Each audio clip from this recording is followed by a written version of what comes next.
Pikit ang iyong mata, tanan, pahinga muna, ako na.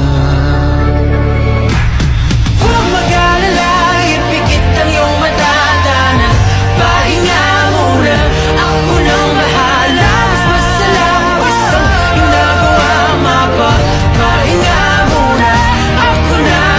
La-tara-tara, la-tara-tara, la-tara-tara-tara,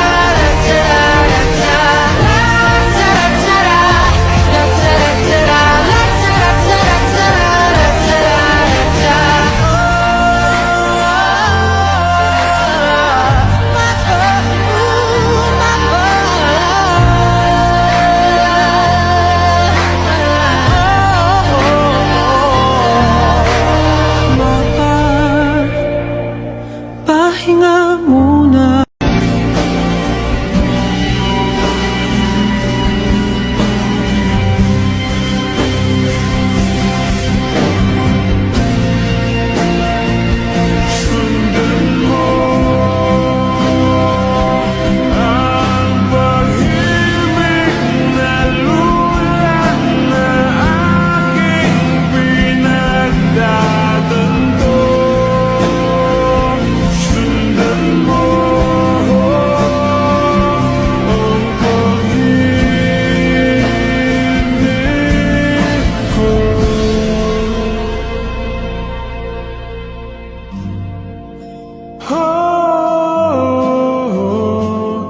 Hindi ko maisip. Huwag mag-alala, ipikit ang iyong mata, tanan, pahinga muna, ako na. Huwag mag-alala, ipikit ang iyong mata, tanan, pahinga muna, ako nang bahala. Mas masalawas ang ginagawa, pahinga muna, ako na. La-tara-tara, la-tara-tara, la-tara-tara-tara,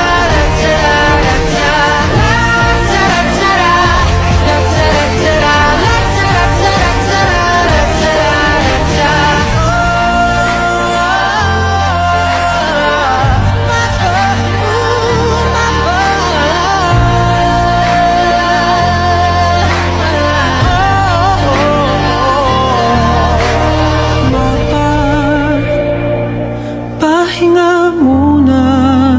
Nakakapagtaka lang na 4 na lang yung notebook mo dito sa loob ng bag mo.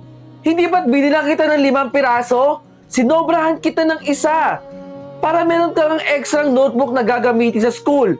Pero bakit 4 na lang to? Sumagot ka! Oras na talaga na malaman ko na may ginagawa kang hindi maganda sa eskwelahan ninyo. Malilintikan ka sa akin. Ayusin mo yung pag-aaral mo, ha? Bukas, i-check ko ulit yung bag mo.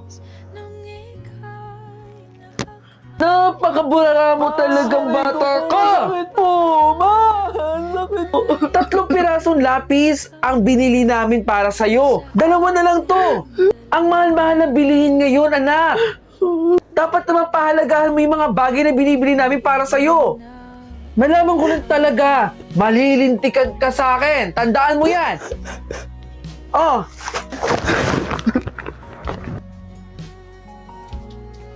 Anong oras na? Maaga kayo pinauwi sa eskwela ninyo, di ba? Tanghaling tapat, imbis na natutulog ka na pagkatapos mo kumain, late ka pang umuwi galing sa school. Anong ginawa mo? Sagot!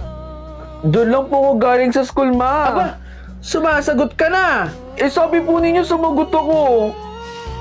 Siguraduhin mo lang nag-aaral ka lang mabuti, ha? Dahil hindi kami nagtatay ng pera ng tatay mo.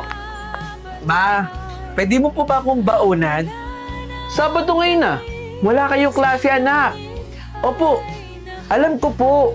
Mag-aaral-aralan po kasi ako dito mag-isa eh. Para lang ma-feel ko po na nag-aaral ako kasi may baon. Oh, mag-aral-aralan ka dyan. Baon mo. Maraming salamat dito, ma. May baon na ako. Saan pupunta yan? Uy, bata! Oh, may dala akong pagkain, oh. Pagkain? Para sa'yo. Kainin mo yan, ha. Salamat, ha. Pagkatapos mong kumain dyan, mag-aral-aralan tayo. Dala ko yung mga gamit ko dito. Huli ka! Sino yan? Bagong kaibigan ko po. Bagong kaibigan? Nasaan yung mga magulang mo? Wala na po akong magulang eh. Palaboy-laboy na lang po ako dito. Salamat ah.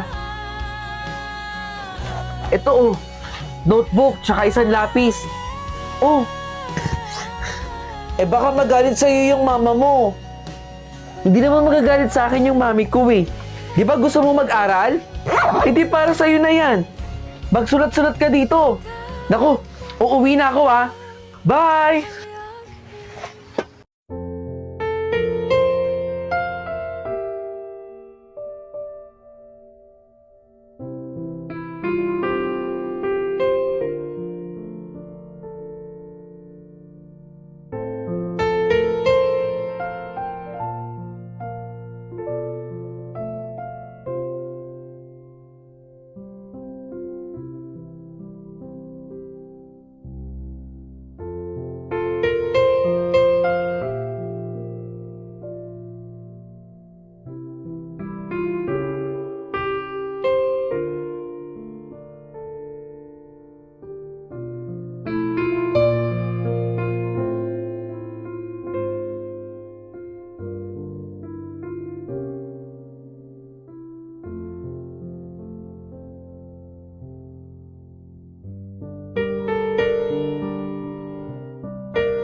Saan ka pupunta, anak?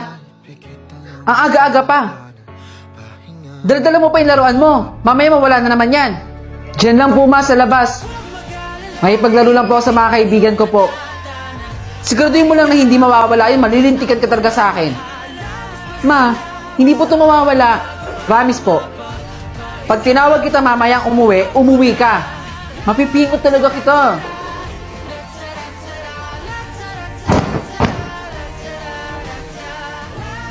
Asan ang laruan mo? Bakit hindi mo dala? Sabi ko sa'yo, bantayan mo at huwag mong iiwan kung saan-saan. Pumasok ka na nga doon. Maglinis ka ng katawan mo. Mapapalo pa kita eh.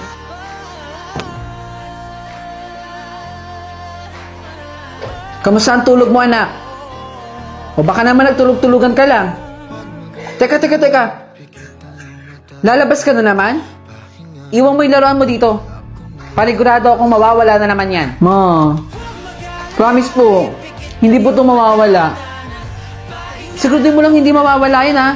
Nauubos yung pera ko. Hindi ako nagtatay ng pera. Salamat, ma. Masundan nga yung batang yan. Uy, bata! May bago akong laruan, no? Ang dami mo palang laruan. Laro tayo, ha? Basta pinyo ang pagkain, ha? O, sige, sige. Ito. Salamat dito. Anak! Ano to? Sa kanya mo binibigay yung mga laruan mo? Sino ba yan, anak? Bago ko po siyang kaibigan. Mabait po yan. Pasensya na po. Hinihiram ko lang po yung laruan po niya. Hindi po kasi namin kayang bilhin yan eh. Kami lang po ng kapatid ko ang magkasama. Wala na po kaming magulang. Pasensya na po ulit.